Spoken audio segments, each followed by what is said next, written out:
He should sit somewhere else. This park isn't for fake legs.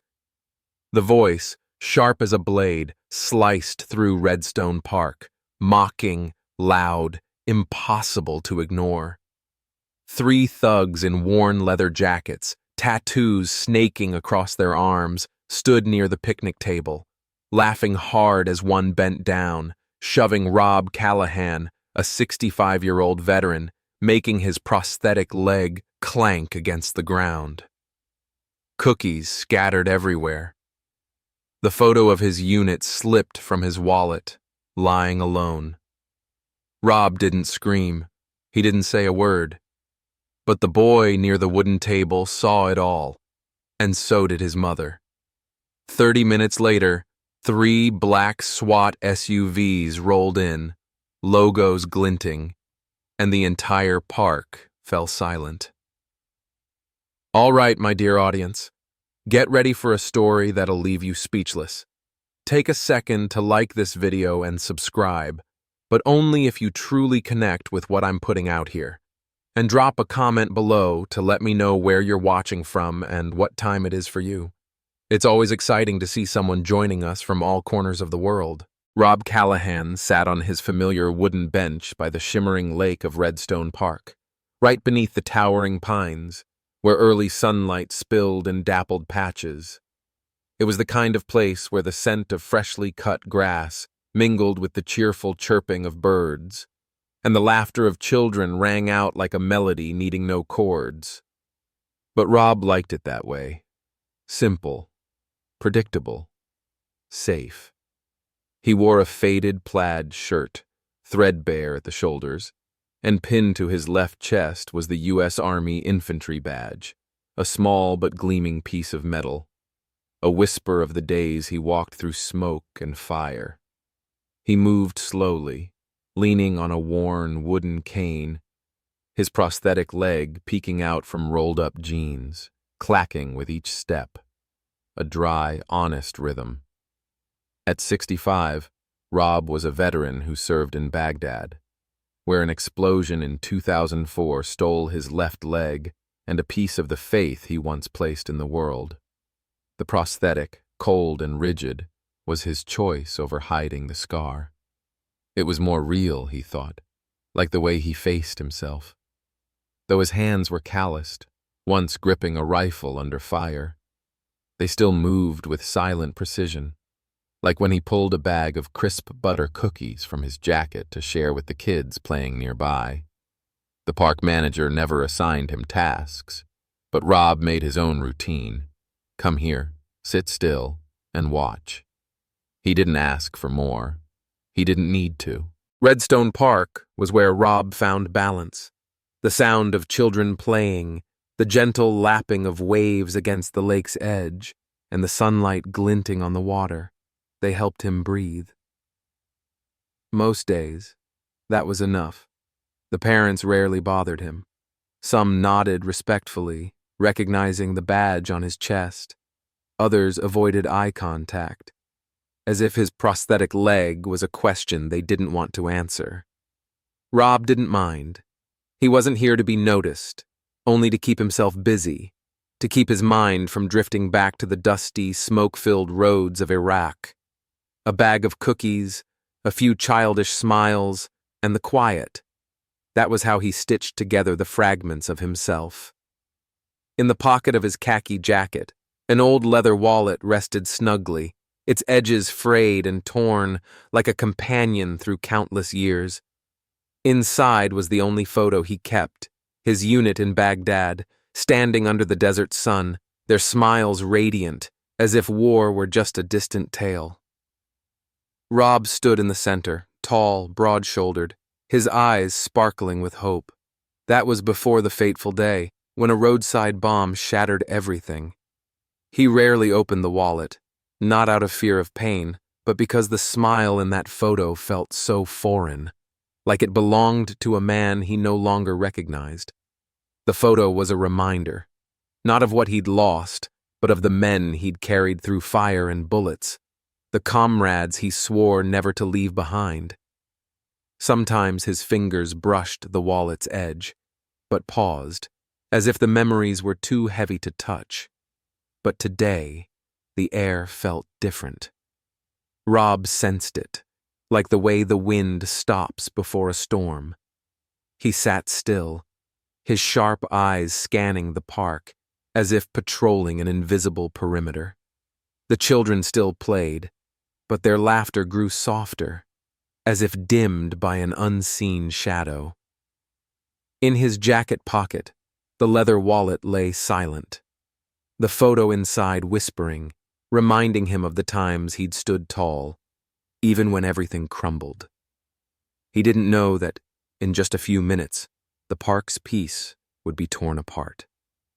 The iron gate at the entrance creaked, and a group of men stepped in, their heavy boots crushing the grass, their laughter sharp, crude, claiming the space. Rob didn't flinch, but he felt it. A chill, like the moment before a battle. The leader, tall, a cobra tattoo coiling around his neck. His gaze swept the crowd and locked onto Rob. A scornful smile curled on his lips, as if he'd found his prey. That afternoon, the air inside Rob Callahan grew heavy, as if his chest tightened before an ominous premonition. He sat on his familiar wooden bench in Redstone Park, the scarred seat creaking under his weight, a reminder of the years that had worn down both body and soul. His faded plaid shirt clung to his gaunt frame, frayed at the shoulders, and the U.S. Army infantry badge on his left chest quietly told the story of days he walked through smoke and fire. At 65, his left leg gone below the knee from an explosion in Baghdad in 2004. Rob moved with a metal prosthetic, each step clacking, a dry but honest rhythm, like the way he faced himself. His hand lightly gripped a worn wooden cane, not for support, but because it anchored him to the present, when memories of dust and blasts always threatened to pull him back. Within him, a part of his soul remained a soldier, vigilant, always watching, though the park was where he sought peace.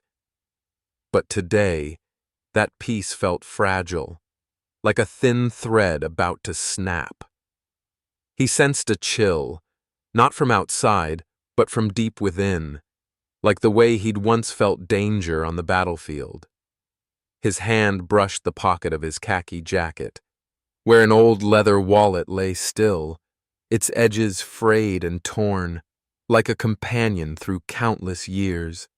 Inside was the only photo he kept, his unit in Baghdad, their smiles radiant, their eyes sparkling with hope.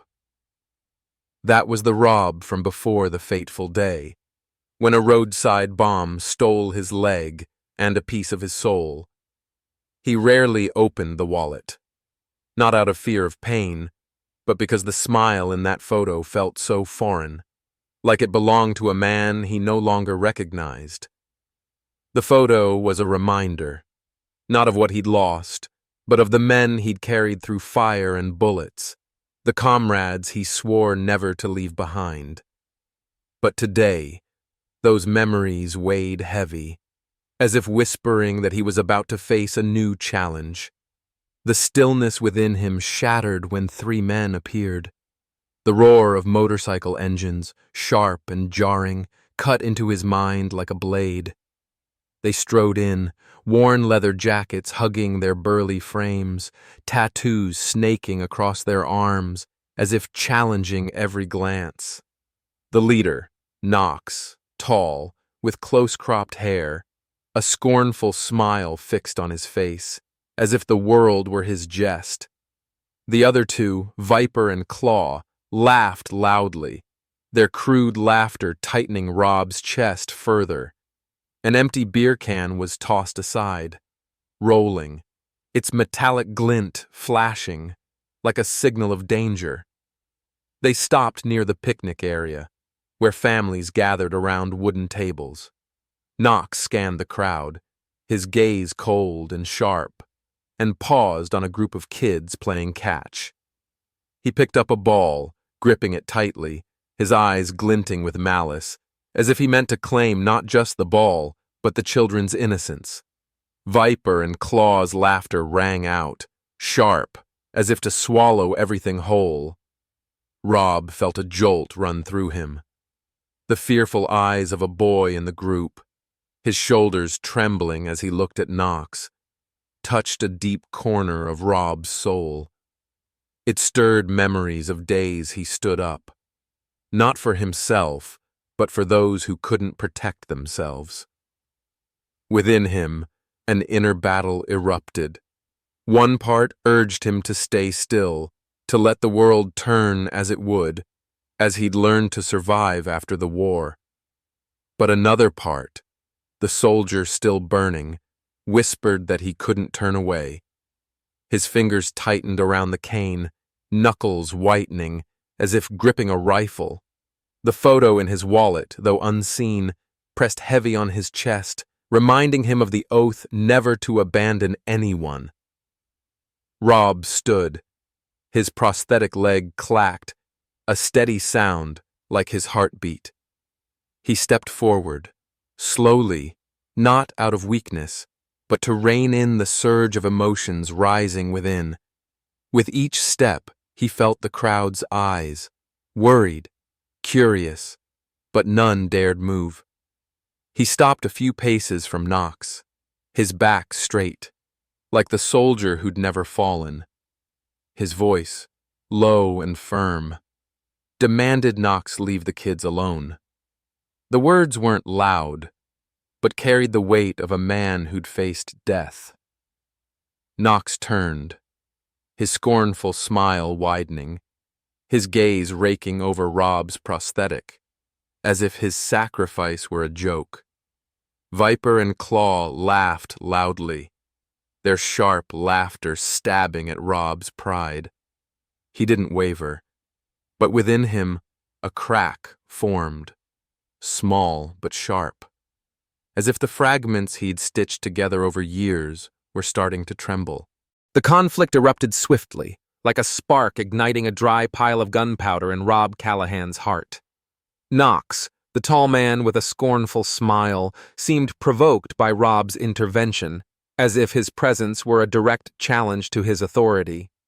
In Rob's chest, a heavy pulse thudded, not from fear, but from recognizing this moment, the moment when a soldier's patience is pushed to its limit. Knox stepped closer, his heavy leather boots grinding into the dirt, each step like a hammer striking the silence Rob had built over years. He pointed at the U.S. Army infantry badge on Rob's chest, his eyes glinting with mockery, as if to tear apart what that badge stood for. Knox's words, sharp and venomous, rang out, echoing the days Rob heard insults in the ranks. But here, in the picnic space of Redstone Park, they carried a different weight, the weight of injustice. Viper and Claw, his two cronies, chuckled, their laughter like knives piercing Rob's pride, urging Knox to go further. In his mind, memories flashed, dusty roads in Baghdad, the trusting eyes of comrades, the blast that stole his left leg. He stood tall, his worn wooden cane pressed firmly into the ground, not for balance, but to anchor the resolve left in him. He didn't respond, not because he lacked words, but because he knew words couldn't reach men like Knox. Yet within him, an inner battle raged. One part urged him to turn away, to let the world spin as it would, as he'd learned to survive after the war. The other part, the soldier who never fell, whispered that he couldn't abandon the trembling children behind him. Rob turned away, his gaze fixed on the kids, a silent effort to shield them from Knox's aggression. But then, like a toxic gust, Knox suddenly shoved his shoulder hard. With his unsteady prosthetic leg, Rob lost balance. His body crashed onto the grass, a fall painful not just in body, but deep in his soul. His cane flew out, rolling on the ground. The bag of crisp butter cookies in his jacket pocket spilled open, crumbs scattering like shattered memories. Worse, his old leather wallet slipped from his pocket, flipping open, exposing the photo of his unit, lying alone on the dirt. That photo, young Rob, standing among comrades under the desert sun, smiling brightly, now felt like a cruel reminder of who he'd been and what he'd lost. The crowd nearby stood silent. Some turned away, their eyes averted, as if Rob's fall was too hard to witness. No one dared intervene, and that silence stabbed him like another blade. Knox laughed loudly, his sharp, cruel laughter, as if to devour what dignity Rob had left. He kicked lightly at Rob's prosthetic, the metal clanking, a dry sound, as if Rob's sacrifice were a joke. Within Rob, a wave of anger surged, but it was quickly tamed by the patience forged over years. The children nearby froze. A little girl began to sob, her whimpers like needles in Rob's heart. He wanted to stand, to tell her it would be okay, but the pain in his hip, where the prosthetic pressed into bone, made his body tremble. Yet his eyes never wavered. He stared at Knox, not with hatred, but with a quiet resolve, as if saying Knox could take his balance, but never his dignity. Rob clutched the photo, his calloused fingers tracing its worn surface, as if embracing the faces of his comrades in the image. In that moment, he wasn't just a 65-year-old veteran on the ground, but the soldier who'd carried men through fire and bullets, who'd sworn never to leave anyone behind. The crowd remained silent, but within him, a quiet decision was made. His fingers, trembling but precise, slipped into his jacket pocket, finding the old military device, a small thing he always carried, not out of hope, but from a soldier's habit of never giving up. He pressed the button, a silent distress signal, sending a call to those who'd sworn never to leave him alone. In his heart, a faint spark glowed, not of vengeance, but of faith that his scars still held meaning.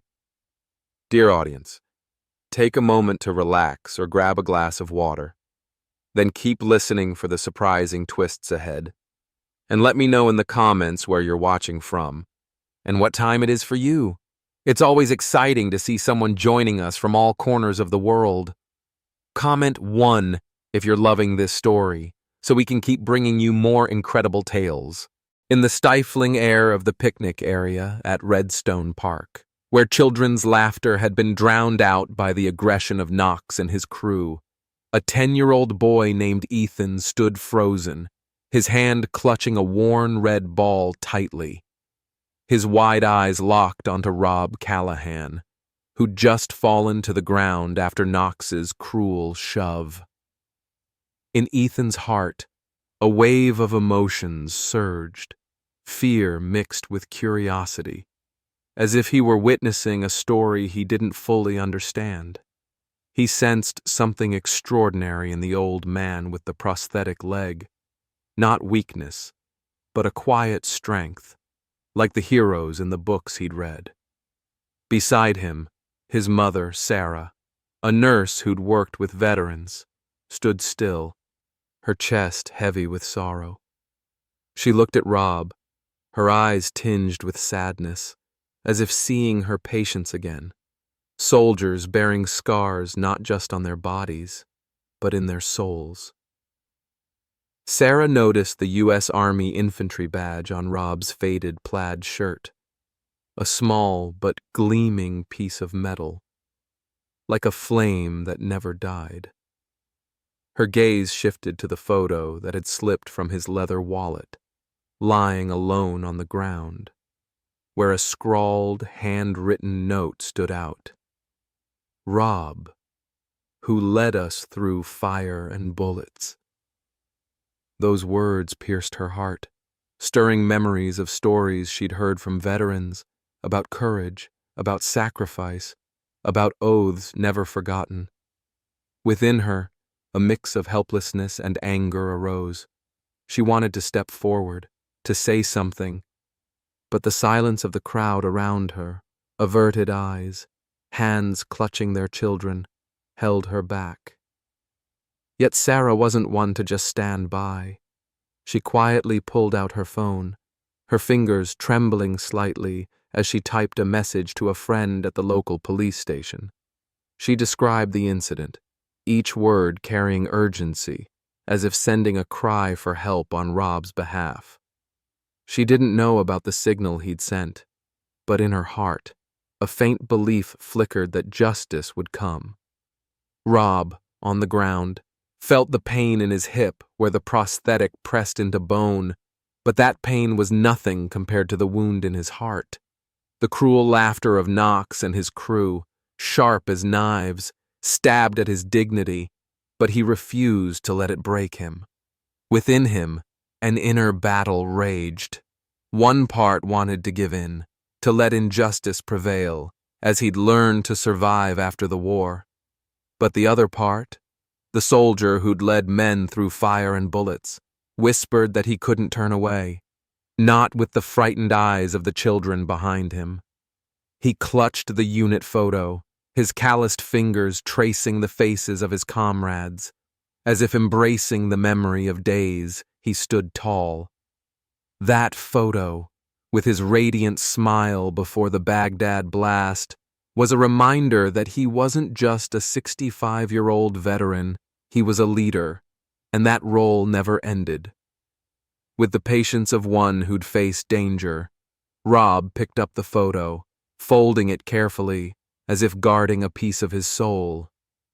He gathered the bag of crisp butter cookies, crumbs slipping through his fingers, but he didn't care. He leaned on his worn wooden cane, standing up, each movement slow but resolute, like a soldier refusing to fall. He didn't look at Knox, didn't acknowledge the thugs' laughter, because he knew they weren't worth it. Instead, he turned to the children, his eyes gentle, a faint smile blooming on his lips, like a light in the dark. His unspoken words seemed to urge them to keep playing, that the world still held good things. But within him, a fire smoldered. The distress signal he'd sent through the old military device, small but reliable, was a declaration that he wasn't alone. He knew, somewhere, those who'd sworn never to abandon him were on their way. Sarah, from a distance, watched Rob, and within her, a profound respect stirred. She noticed his posture, back straight, eyes unwavering, carrying the calm of a man who knew change was coming. She squeezed Ethan's hand, as if passing on the belief that courage was never in vain. Ethan, though young, sensed something monumental in the old man, as if he'd just seen a true hero. The thugs kept laughing, their jeers echoing, but in Sarah and Ethan's hearts, a spark of hope glowed, like light breaking through the darkness. 30 minutes later, a strange stillness enveloped Redstone Park, as if time itself held its breath. In Rob Callahan's heart, a patient fire smoldered, though he sat quietly on the scarred wooden bench, his hand still clutching the unit photo, calloused fingers tracing the faded faces of his comrades. That photo, with its scrawled note, "Rob, who led us through fire and bullets," was not just a memory, but a reminder of what he'd stood to protect. He didn't look at Knox and his crew, still gathered near the picnic area, their crude laughter now like dull knives, no longer sharp against his quiet resolve. Within him, a spark of hope flickered, not because he sought revenge, but because the distress signal he'd sent through the old military device, small but reliable, had rekindled faith that those who'd sworn never to abandon him were still out there, ready to answer. Then, from a distance, a sound pierced the stifling air. Sirens wailed, sharp, blending with the crunch of tires on gravel, like drum beats heralding change. Rob felt his chest expand, as if he'd taken his first breath after endless tension. 3 sleek black SUVs, SWAT logos glinting on their sides, rolled to the park's edge, stopping with military precision. The crowd, once silently watching, turned, their eyes a mix of curiosity and awe. Knox, perched on his motorcycle, his scornful smile froze, a flicker of panic in his gaze.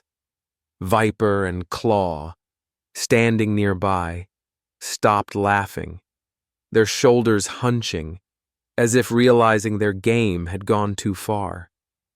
In Rob's heart, a calm rose, not because he wanted his foes to fail, but because he knew this moment proved what he'd sacrificed for. The SUV doors opened, and 6 SWAT members stepped out, rifles held firm, black body armor snug on their sturdy frames. Their presence was a steel wall, commanding silence without words. Leading them was Lieutenant Marcus Tate, a tall man with salt and pepper hair, his weathered face stern yet warm, his eyes sharp as a blade. In Marcus, a surge of memories stirred, days in Baghdad, when Rob pulled him from a burning Humvee, amid deafening blasts and choking smoke.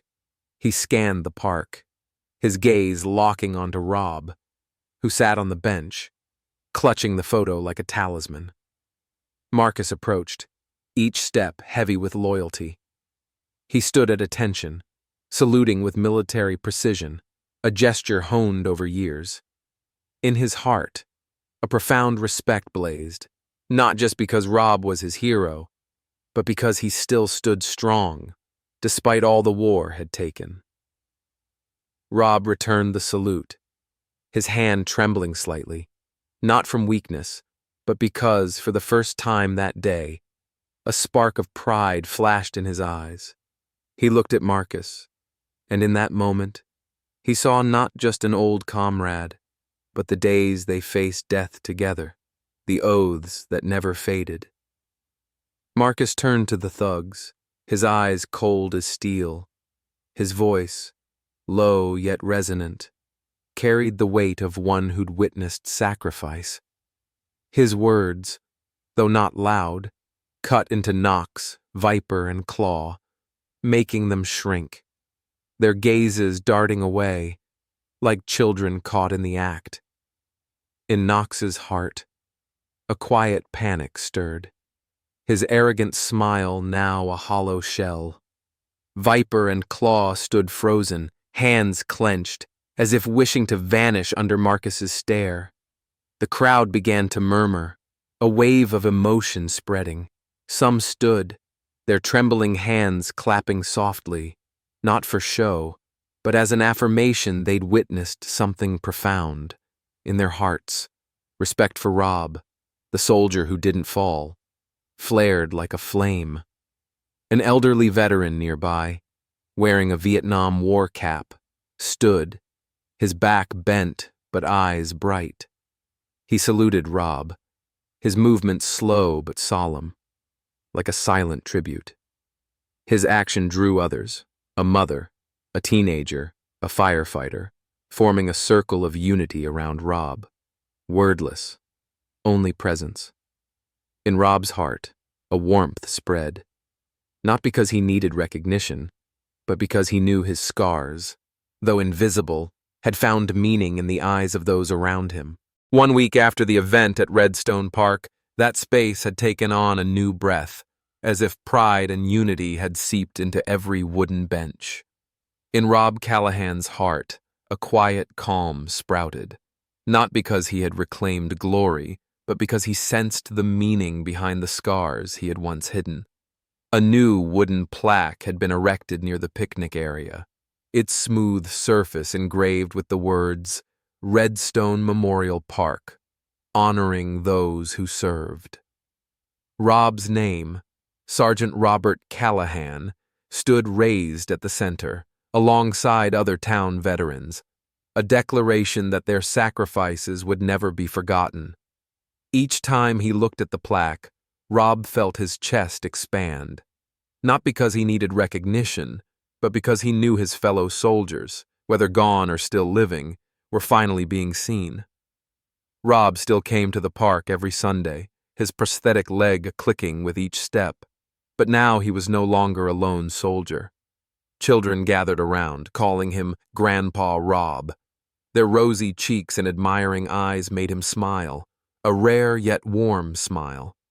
The U.S. infantry badge on his faded plaid shirt was now worn openly, no longer hidden beneath his collar, as if he had accepted that it was more than a piece of metal.